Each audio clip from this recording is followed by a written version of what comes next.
দর্শক আপনারা দেখতে পাইতেছেন ওই এক মাথারি আর এক বেড়ায় হেরা কি করতে আছে আমি নিশ্চিত হেরা পরকীয়া নিশ্চিত করতেছে আমি নিশ্চিত আমি শিওর চলো না যদি আজ দেখনু যাইয়া যদি এরকম কিছু হয় তাই আজ কর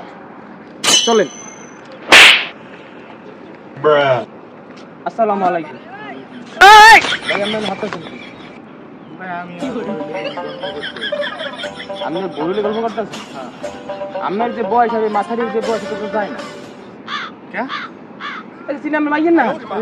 কালার সেম কেমনে মিলে না কেমনে দেও তো মিললেই তো গেছে তুমি কালার আমি তো বেলার টাইম না মাথারি হওয়ার টাইম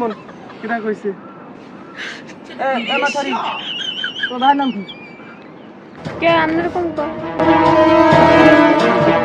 এ পোলাপান ফোন দে এর নিশ্চিত এরা এই পরে কি করতেছে এবার সত্যি করে কি করতেছে সত্যি করে কর আমি বললে গল্প করতে আছি কি হইছে না এই বেটাই পরে কি করতেছে তোমার না এনে তো তোর বুড়ো করা তুমি আর তুই হর সুতি তুই দিয়ে একটা লাগবে তোমার ইয়ে বলা হবে আগে কো বানা ধরো না শান্তি ভঙ্গ কইরা দিয়া দিলি যদি পথ ধর